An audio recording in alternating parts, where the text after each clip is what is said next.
요한복음 16장 16절에서 24절까지 제가 가진 성경으로는 신약 175페이지입니다.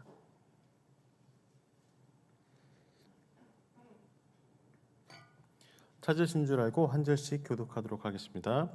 조금 있으면 너희가 나를 보지 못하겠고 또 조금 있으면 나를 보리라 하시니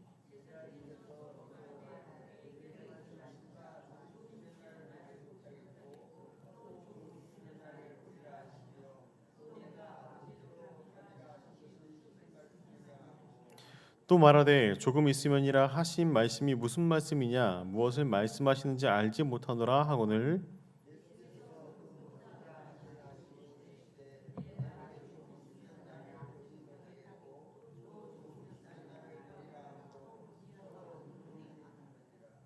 내가 진실로 진실로 너희에게 이르노니 너희는 곡하고 애통하겠으나 세상은 기뻐하리라. 너희는 근심하겠으나 너희 근심이 도리어 기쁨이 되리라.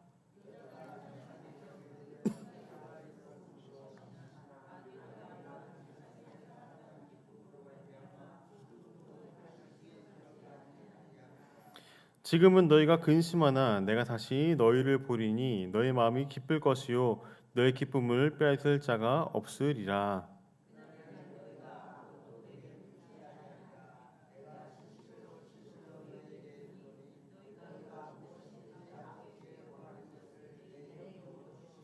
같이 읽겠습니다. 지금까지는 너희가 내 이름으로 아무것도 구하지 아니하였으나 구하라 그리하면 받으리니 너희 기쁨이 충만하리라. 아멘. 오늘 본문은 예수님께서 제자들에게 이제 잠시 뒤 당할 그 대속에 대해 또한 다시 만날 것, 그 부활에 대해서 말씀하시는 장면이기도 합니다. 죽음을 목도하고 자신의 운명을 하나님께 완전히 맡긴 예수님께서는 제자들에게 조금 있으면 다시 보지 못한다라고 하시면서 또 조금 있으면 다시 만날 것이다 라고 하는 수수께끼와 같은 말씀으로 오늘 본문이 시작됩니다. 우리는 성경을 통해서 이미 성취된 결과를 알고 있습니다. 예수님께서 이 땅에 오셔서 육신을 입고 제자들과 함께 잠깐 만나는 이 시간으로도 이것을 해석할 수 있겠지만 예수님께서 십자가에서 죽으시고 다시 부활하셔서 제자들을 찾으시고 난 그것을 만남의 성취가 아닌 예수님께서 승천하시면서 또한 성령님을 통해서 우리와 계속해서 교통하는 그 모든 것이 하나님께서는 이 예수님을 통해서 하신 사명이자 하나님께서 주신 명령이었다는 것을 우리는 잘 알고 있을 것입니다. 복음서를 읽으면 특히 요한복음의 경우에는 삼위위격 중에 성자 예수님이 집중됩니다. 성부 하나님의 역할이 있습니다. 바로 천지를 말씀으로 창조하시고 만유의 주제로서 세상을 다스리시는 분이십니다. 성자 예수님은 인간의 죄를 대속하기 위해서 성부께서 보내신 인간의 몸을 입으신 참 하나님이십니다. 그리고 인간과 함께 사역하다가 하늘로 올리셨고 마지막 날에 심판의 주로서 다시 오실 분이 바로 성자 예수님입니다. 성령 하나님은 성경 전체에 나타나 있습니다. 성령님이 예수님이 승천하신 뒤에 이 땅 가운데 우리에게 보내주셨다라는 부분도 있지만 구약에서부터 계속해서 하나님은 성령을 통해 일을 하시는 부분은 우리는 성경을 통해서도 확인할 수가 있습니다. 그리고 이 성령님께서는 인간에게 감동을 주며 우리의 길을 인도하시고 우리를 이끌어 가시는 보혜사 하나님이시기도 합니다. 예수님께서는 이 땅에서 어려움을 당하고 있는 사람들의 현실적인 영적인 필요를 해결해 주시는 분이시기도 했었습니다. 배가 고픈 사람들과 함께 맛있는 음식을 먹기도 하고 또한 많은 군중들이 모였을 때 오병이어의 기적을 베풀기도 하셨습니다. 그리고 마음의 진리를 찾는 자, 요한복음 첫 번째는 나다네엘이라는 사람도 있었는데 이런 사람들, 그 다음에 부자 아리마대 요셉이라는 사람, 또한 제사장 니고데모부터 해가지고 성경의 이름이 기록되지 않는 사람들에게까지 높고 낮음을 떠나서 예수님께서 모든 사람들에게 말씀을 전하시고 또한 그들에게 하나님의 나라의 복음을 선포하셨습니다. 마음의 양심을 가책이 느끼지 않는 일을 하는 사람들에게도 나타나셨습니다. 세리 마태와 그 다음에 삭개오와 같은 자들에게도 찾아가셔서 그들이 예수님을 통해 바른 양심을 갖도록 그 진리의 말씀을 전하셨었습니다. 예수님은 진리 그 자체이십니다. 참 하나님이십니다. 그런데 그 예수님께서는 늘 확신에 가득 찬 말씀으로 사람들에게 말씀을 전하셨습니다. 오늘 본문 말씀 또한 예수님께서는 그 해산의 고통에 대한 주제를 가지고 이후의 기쁨에 대해서 말씀을 나누셨는데, 여러분들 중에서도 혹시 해산의 고통, 남성분들 같은 경우에는 잘 모를 수도 있겠지만 이런 어려운 참을 수 없는 이런 환경 가운데서도 끝까지 인내해서 응답을 경험하신 분들이 계시리라고 생각이 듭니다. 오늘 말씀을 통해서 고난은 열매를 보기 위한 과정으로서 개인의 믿음이 더욱더 단련되고 성장되는 부분으로서 은혜를 나누도록 하겠습니다. 오늘 본문 20절에서 21절 말씀을 다시 한번 읽어보도록 하겠습니다. 시작. 내가 진실로 진실로 너희에게 이르노니 너희는 곡하고 애통하겠으나 세상은 기뻐하리라. 너희는 근심하겠으나 너희 근심이 도리어 기쁨이 되리라. 여자가 해산하게 되면 그때가 이르렀으므로 근심하나 아기를 낳으면 세상이 사람 난 기쁨으로 말미암아 그 고통을 다시 기억하지 아니하느니라. 아멘. 예수님께서는 제자들이 울며 애통할 것이다 라고 예언하셨습니다.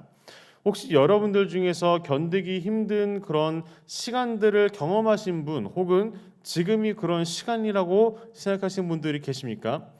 혹시 지금 여러분들이 겪고 있는 상황이 쉽지 않아서 낙심하기도 하고, 그 다음에 지치고, 또한 이 내가 맡고 있는 것들을 포기하고 싶고, 그 다음에 이런 다양한 부분을 경험해 보신 분들이 있으시리라 생각이 드는데요. 말씀을 준비하면서도 제가 이 말씀에 근거해서 나의 삶 가운데는 언제 이런 일이 있었을까라고 좀 돌이켜 보았습니다.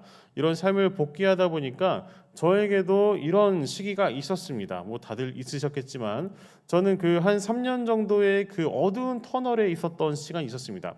터널이라고 해서 되게 뭐랄까요? 그 되게 자존감이 되게 낮고 그다음에 방황하고 이런 게 아닙니다. 저에게 3년의 터널의 시간은 하나님으로부터 완전히 연단되고 하나님께서 주어진 시험의 시간을 통과해야만 하는 그런 길에 놓였던 시기가 있었는데요.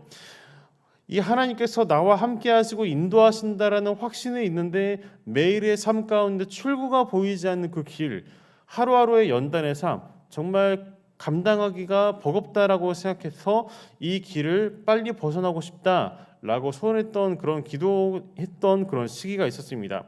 근데 끝이 보이지 않기 때문에 힘써서 달려가다 보면은 금방 지칠 것 같고, 또 그렇다고 에너지를 아끼고자 천천히 걸어가면은 이 터널이 언제 끝날지 모르겠다는 그런 불안감이 있었습니다. 근데 그런 가운데서도 아무리 힘들고 어려운 상황 가운데서도 하나님께서 나와 함께 하신다라는 그런 믿음 가운데 하나님께서 보여주신 체험은 어두운 터널 가운데 있지만 예수님이 나의 등불이 되시고 빛이 되셔서 그 어두움을 같이 이겨낼 수 있는, 나와 같이 움직이는, 나와 같이 동행하는 동행자이다라는 부분을 저는 개인적으로 깨달은 게 있습니다. 하나님께서 우리를 연단하시는 방법은 다양합니다. 제가 경험한 내용과 같이 언제 끝날지 모르는 그 길을 걸어가는 그런 연단의 시간을 경험하신 분들도 계실 것이고, 어떤 분들은 급하게 풀무불에 넣었다가 갑자기 차가운 물에 집어넣는 그런 도구를 연단하는 것 같은 그런 고통의 시기를 보낸 분들도 계셨을 것입니다. 또한 어떤 분들은 다양한 부분에서 평안한 환경 속에서 선택의 기로를 주는데 그 가운데서 계속해서 하나님을 선택하게끔 하시는 그런 경험을 하신 분들도 계실 것입니다. 그리고 흔치는 않지만 하나님께 자발적으로 연단의 시간을 달라고 기도하시는 분들도 계시리라고 생각이 듭니다. 예수님과 동행했던 제자들의 입장에서는 예수님이 붙잡히고 그 다음에 맞으시고 피 흘리기까지 그 십자가에서 돌아가시는 그 모든 상황, 이 것들이 고통이 가득했던 그런 시간이었을 것입니다. 하지만 제자들이 예수님이 고통을 당한다는 부분에 대해서 자신의 고통의 해산의 기쁨은 누릴 수 없을 것입니다. 왜냐하면 제자들이 누리는 고통은 지금까지 내가 예수님과 함께 했는데 예수님께서 이스라엘의 왕이 되는 것이 아니라 십자가에서 죽으셨기 때문에 자신의 시간적인 손해로 인한 고통이었기 때문에 그 고통으로는 열매를 맺을 수 없다라는 것이죠. 우리가 세상에서 다양한 환경을 통해 고통이 주어진다고 하더라도 그 고통이 다 기쁨의 열매를 맺는 것은 아닙니다. 중요한 것은 그 고통 가운데 중심이 무엇이냐라는 것이 핵심입니다. 제자들이 말씀드렸던 것과 같이 제자들의 고통은 자기의 어려움에 따른 고통이었지만 예수 그리스도를 따르는 사람들이 예수님을 통해 겪는 고통은 하나님께서 기뻐하시는 고통이고 이를 통해서 열매를 얻게 되는 기쁨을 얻게 됩니다.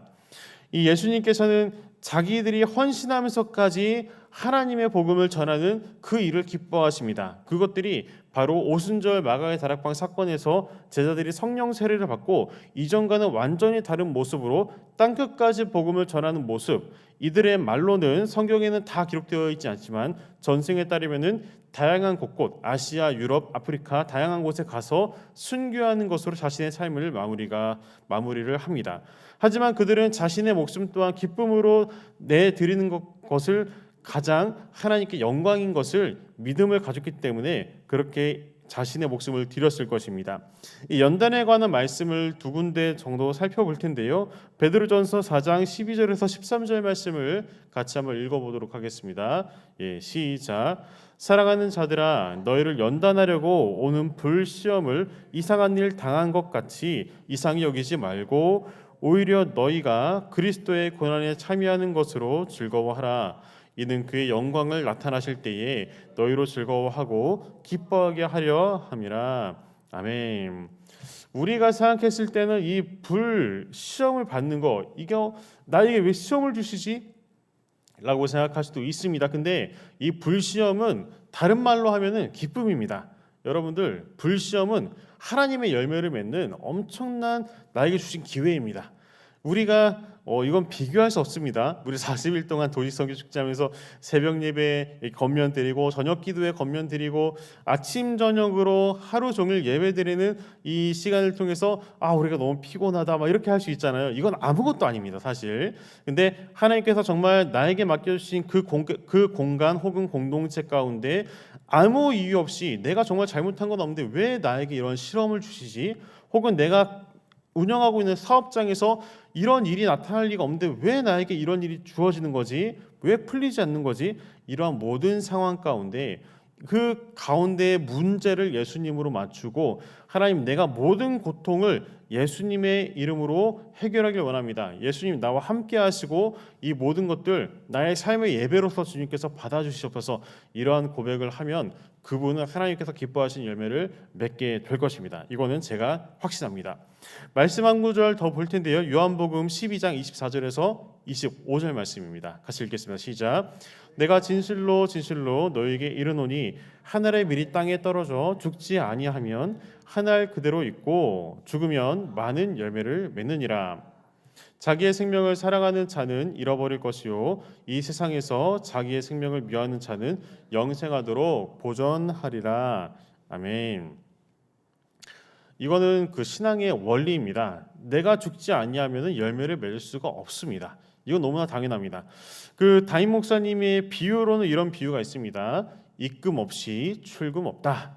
너무나 세상에서 당연한 얘기잖아요. 우리가 적금을 하지 않는데 어떻게 나중에 돈을 뺄 수가 있겠습니까? 입금을 하지 않는데 어떻게 우리 카드를 사용할 수 있겠습니까? 마찬가지입니다. 신앙적 원리도 마찬가지입니다. 누군가가 하나의 밀알이 되어서 썩지 아니하면 그곳에서 열매가 날 수 있을까요? 우리나라만 보아도 마찬가지입니다. 우리나라 본격적인 선교의 시작을 1885년이라고 한국 교회는 기록하고 있는데요. 언더우드 선교사와 아펜젤레 선교사님이 이 재물포항을 밟았던 정착의 선교가 시작됐던 그때부터가 본격적인 선교의 시작인데 그 이후로 수많은 외국의 선교사님들 또한 아기들까지 이 땅에 와가지고 복음을 전하다가 풍토병에 걸려서 죽기도 하고 그 다음에 아펜젤레 선교사님은 복음을 전하러 배를 타다가 이제 풍랑에 맞아서 이제 돌아가시기도 하고 다양한 많은 선교사님들 우리나라 전혀 상관없는 사람들이 복음을 전하다 이 땅에서 피를 흘려 죽게 되는 경우가 너무나 많았습니다. 또한 더 심각한 것은 복음을 들은 우리나라 이 한 민족에 있는 사람들이 오히려 자체적인 핍박을 통해서 더 많은 십자가의 고통을 당하는 그런 시기도 겪기도 했었습니다. 자, 그렇기 때문에 한국 교회가 하나님의 은혜 가운데 이렇게 성장했다라는 것은 누구나 다 알고 있는 사실일 것입니다. 자, 여러분들 혹시 예수님께서 자신이 십자가 고통을 당할 텐데 이 고통에 대한 비유로서 해산하는 여인에 대해서 이제 말씀을 해주셨습니다.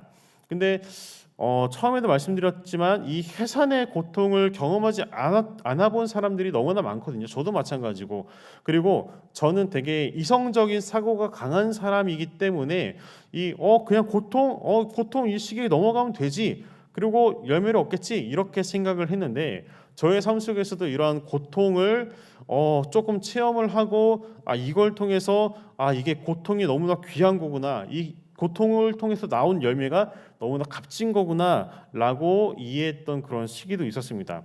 잠깐만 말씀드리면은 저희 집 아들 이름이 모건입니다. 이모건인데 그 아기가 이제 출산을 앞두고 병원에서 검사를 하게 되는데 의사가 제왕절개도 해도 되고 자연분만도 가능해요. 혹시 어떤 걸 선택하시겠어요? 이렇게 저희한테 선택권을 주었습니다. 그래서 아내와 저는 이제 첫 아이이기 때문에 자연분만으로 하겠다라는 마음을 가지고 출산을 준비했습니다. 그리고 아침에 8시에 입원을 해가지고 병원에서 옷을 갈아입고 누워서 이제 시간대별로 그 분만 유도제를 맞기도 하고 그다음에 이제 출산이 임박했을 때 점점점 고통이 심해지니까 요즘에는 무통 주사라는 게 있거든요. 척추에 이제 척추 거기다가 주사를 넣어가지고 통증이 안 나오게 하는데 그 주사를 맞는데 시간이 지나도 예상 시간에 비해서 너무 안 나오는 거예요. 4시가 됐으면은 이제 나올 거라고 생각을 했는데 안 나오고 그러다가 담당 선생님은 이제 6시에 퇴근하시고 당직 선생님이 이제 남으셨는데 한 8시간 되더라도 고통은 너무 심한데 아기가 안 나오는 상황입니다. 그래서 이거 계속 지속되면은 아기도 위험하고 산모도 위험해지는 그런 상황이었습니다. 그런데 8시가 좀 넘자 이제 조금 신호가 오는 것 같아서 간호사분이 갑자기 제 아내 배 위로 올라가더니 갑자기 소리를 내면서 배를 미는 것입니다. 저는 그 장면을 처음 보았기 때문에 너무 놀랐는데 원래 다 그렇게 한다고 하더라고요. 근데 아기가 이제 나올 때쯤 됐는데 안 나와가지고 저는 처음 알았습니다. 회음부 절개를 한다고. 회음부 절개를 한 번 했는데 안 나옵니다. 2번 했습니다. 안 나옵니다. 근데 머리가 딱 걸린 거예요, 아기가. 그래서 산모랑 아기랑 다 위험한 상황이었어요. 일촉즉발의 상황이었습니다. 그때 회음부절개를 한 번 더 해가지고 겨우겨우 아기가 나오게 됐습니다. 그래서 아기가 나올 때 너무 놀랐는지 숨을 안 쉬는 거예요. 울지도 않고. 근데 겨우겨우 나중에는 감사하게 잘 울고 지금 너무나 건강합니다. 근데 그때 처음 알았던 것은 아침에 저가 8시에 들어갔는데 제가 아기 울음소리를 6번을 들었습니다. 그 말은 무슨 말이냐면은 그 산부인과에서 저희만 자연분만을 하고 나머지 6팀은 다 제왕절개를 통해서 아기를 낳았습니다. 아기를 낳으려고 들어갔는데 10분 뒤에 응애하고 나오고 1시간 뒤에 10분 뒤에 응애하고 나오는 거 보고 내가 아무것도 모르고 정말 무리한 선택을 한 거 아닌가? 아내에게 정말 좀 미안한 그런 상황이었지 않았을까라는 생각을 했습니다. 제가 왜 이 말씀을 드리냐면은 이 해산의 고통 뒤에 오는 기쁨, 정말 어렵게 낳았기 때문에 이 아들이 너무나 더 이뻐 보이는 것 같습니다. 물론 제가 고통을 당한 건 아니고 저는 옆에서 함께한 시간이 있었지만 그만큼 더 이 아이에 대한 가치가 더 소중해지고 아내에 대해서 더 감사하게 되는 것 같습니다. 자, 이 경험을 말씀드리는 이유가 하나님께서도 이 땅에서 그 말씀을 전하시고 복음을 전하셨을 때 제자들과 함께 했던 사역이 아무것도 없고 그냥 예수님께서 갑자기 나타나셔서 그냥 십자가에서 죽으시고 그냥 혼자서 부활하신, 만약에 이렇게 예수님께서 사역을 하셨다면은 우리가 예수님의 모든 전생애를 통해서 깊이 있게 성경의 말씀을 다시 한번 묵상하고 예수님께서 제자들에게 어떻게 하셨고 어떤 사람의 병을 이렇게 고쳐주셨고 이런 부분을 풍성하게 누리지 못했을 것 같습니다. 예수님께서의 그 공생의 3년 동안의 시간은 단순히 십자가를 지기 위한 과정이 아니라 그 하나의 과정이 다 인간에게 예수 그리스도의 복음, 그러니까 하나님으로부터 이 땅에 오신 예수님의 그 사역에 있어서 사람들과 교통하고자 하는 하나님 아버지의 마음을 우리는 알 수 있다라는 부분입니다. 제자들은 이 말씀을 이해하지 못했을 것입니다. 예수님께서 잠시 뒤에 너네들은 나를 만나지 못하지만 또 잠시 뒤에 나를 만날 것이다 라는 부분. 근데 예수님께서는 이런 말씀 가운데서도 제자들이 나중에 이러한 고통, 본인이 십자가를 지시고 그 다음에 하늘로 올라가는 그 모든 과정 가운데서도 제자들이 분명히 나중에 기쁨의 열매를 맺을 것을 알고 계셨을 것이라고 생각이 됩니다. 그렇기 때문에 제자들과 함께 하면서 제자들이 나중에 성령을 받고 자신을 위해서 목숨까지도 버리실 것을 이미 하나님이시기 때문에 예수님께서는 그들에게 이런 말씀을 전하셨으리라고 생각이 됩니다. 혹시 여러분들 중에서 해산의 고통을 달라고 기도하시는 분들이 혹시 계실까요? 혹은 기쁨과 평안을 달라고 기도하시는 분들이 많을까요? 이 두 가지의 기도의 선택지 중에서는 당연히 후자가 많을 것이라고 생각합니다.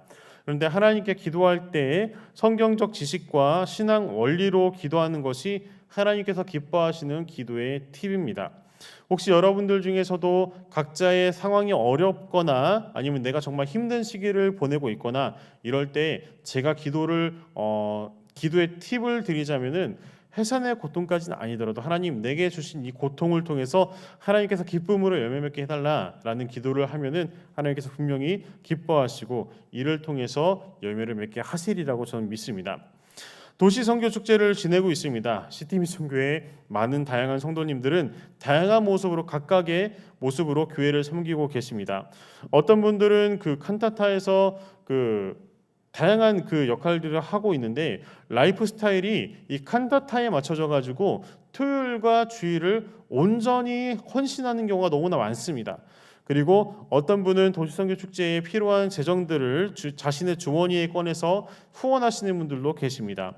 어떤 분들은 새벽과 저녁 기도회로 평소보다도 더 많은 시간을 쪼개서 하나님께 드리기도 합니다. 근데 이러한 헌신이 어디서부터 왔을까요? 자신의 의와 자신의 평강을 위해서 이렇게 헌신한다라기보다는 기도하면서 하나님의 말씀이 내 안에 심겨지고 또한 내가 기도하면서 그 말씀을 아멘으로 순종하고 또한 내 안에 심겨진 이 미랄이 내 스스로가 미랄이 되어서 내가 필요한 곳에 심겨져 내가 쪼개지고 내가 싹이 나고 열매를 맺는 그런 모든 과정이 나의 헌신으로부터 시작한다라는 부분입니다. 여러분들도 혹시 각자의 해산의 고통으로 이제 들어가고 계신 부분이 있는지를 한번 생각해 보셨으면 좋겠습니다. 하나님의 나라가 확장되기 위해서 내가 썩어질 곳을 찾고 계시는 분 혹시 계십니까? 내가 썩어질 곳, 내가 정말 하나님을 위해 일하고 싶다라는 부분이 바로 다른 말로 하면은 내가 썩어질 곳을 찾는 곳입니다. 이를 위해서 기도하신다면 하나님께서는 감동하시고 여러분들의 삶 가운데 하나님의 나라와 의를 위해서 구하는 자들 가운데 이 모든 것을 더하리라 하신 말씀처럼 여러분들의 삶을 책임져 주실 것이라고 저는 확신합니다. 목회자들의 삶이 그렇기 때문입니다. 마지막입니다. 여러분들 각자의 장소에서 예수님과 함께하며 오늘 하루도 예수 그리스도의 십자가에 못 박히기를 권면드립니다. 다른 말로는 여러분들 하나님의 거룩한 제단 위에 여러분들 스스로를 거룩한 산 제물로 스스로 올려드리기를 권면드립니다. 왜냐하면 이를 통해서 성령께서 우리를 받으시고 기쁨으로 하나님께서 우리 삶 가운데 동행하여 주실 줄 믿기 때문입니다. 오늘 하루 이러한 삶을 통해서 하나님께서 나에게 맡겨주신 그곳에서 썩어짐으로써 우리가 이 해산의 고통과 같은 각자의 고통 가운데 기도를 통해 얻어지는 감격이 충만하기를 간절히 소원합니다.